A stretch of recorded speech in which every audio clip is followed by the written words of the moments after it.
Hey, welcome! Today we are diving headfirst into the subconscious. We're going to uncover this really fascinating, kind of hidden connection between the wild world of dream psychology and the powerful vision of one very special British filmmaker. I mean, just think about that for a second. It sounds impossible, right? How do you actually capture something so personal, so chaotic, and so, illogical, and put it up on a screen for other people to see? Well, that's the mystery we're going to unravel today. Because really, our inner worlds are this messy, beautiful swirl of feelings and half-remembered moments and that weird logic that only makes sense when you're asleep.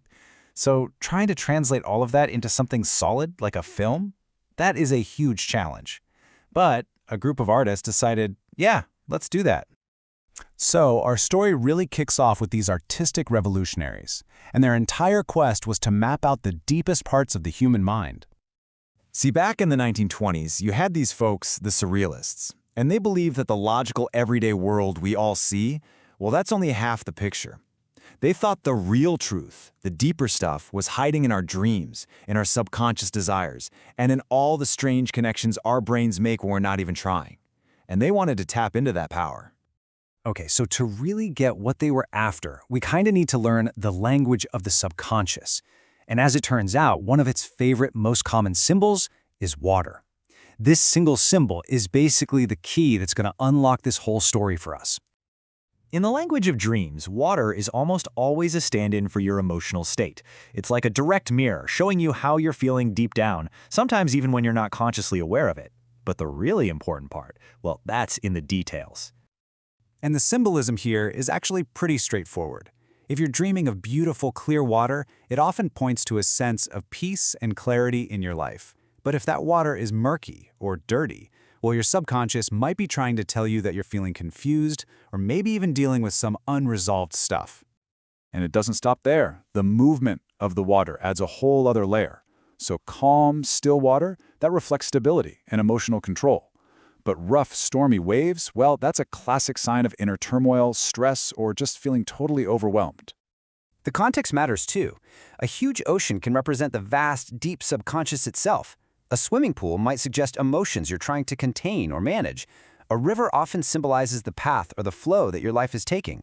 And that feeling of being underwater, wow, that's a powerful metaphor for feeling completely submerged by your feelings or situation.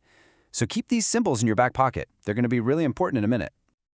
Okay, so we've got our dream decoder ring. Now let's connect this all back to our artists and their incredibly ambitious goal of smashing these two worlds together. Exactly. You're probably thinking, what on earth does dream interpretation have to do with cinema? Well, for the Surrealists, that connection was everything.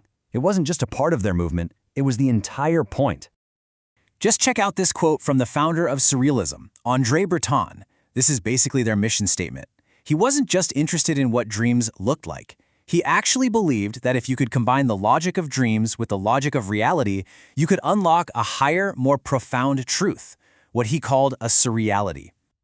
So get this, their goal wasn't just to paint pretty pictures of dreams. No, they wanted to make real life feel like a dream.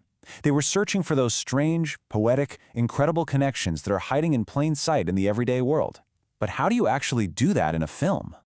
And that brings us to our main character, a British filmmaker who, in the most unlikely circumstances you can imagine, actually did what the Surrealists had set out to do. Meet Humphrey Jennings. Now, his job during World War II was to make propaganda films for the British government.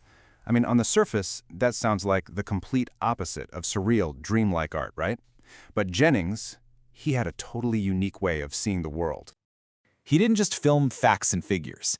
Instead, he just observed. He watched ordinary people working, singing, waiting for trains. And then he found these beautiful, poetic, almost dreamlike connections between things that seemed totally unrelated, like the rhythm of a factory worker and the music of a classical concert. And he'd weave it all together to capture the feeling, the collective mood of the entire country.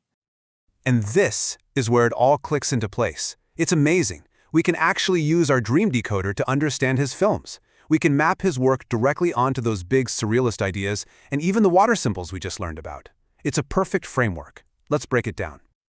Okay, first up, his 1939 film Spare Time. It's all about the simple, everyday things workers did for fun. This fits perfectly with that core surrealist idea of finding the marvelous in the everyday. And the feeling of the film, it's just like our dream symbol of calm water reflecting this quiet, stable national spirit right before the storm of war hit. Then you have Listen to Britain. This film is a whirlwind. It's a symphony of a nation at war, creating this overwhelming feeling of awe and power, what the Surrealists called the sublime. It perfectly captures that unified, chaotic, emotional national spirit. It's a stormy ocean of collective feeling. And finally, The Silent Village. This one, it's chilling. It reenacts a Nazi atrocity in a Welsh town, and it does it in a way that makes the familiar feel strange and deeply threatening. This is what's known as the uncanny. Its oppressive, dreamlike mood gives you the exact feeling of our third symbol, being underwater, just totally submerged in grief and overwhelmed by horror. And this wasn't just a fluke. Jennings used this poetic, subconscious-focused style again and again, across 30 films in a career that was only 16 years long. The guy was a true master of filming a feeling, not just an event. So, let's bring this all home and finally answer that big question we started with. How do you film a dream? Humphrey Jennings showed us the way. You don't do it by trying to recreate the weird pictures from your sleep. You do it by adopting its language. You use poetic connections, emotional logic, and powerful symbols to capture the collective subconscious, the shared dream state of an entire country. Which really leaves us with one final, big thought. If Jennings was filming Britain's subconscious during wartime, what are the collective dreams, and maybe the nightmares, being reflected back at us in the movies and media we watch today? And what do they say about our own inner world?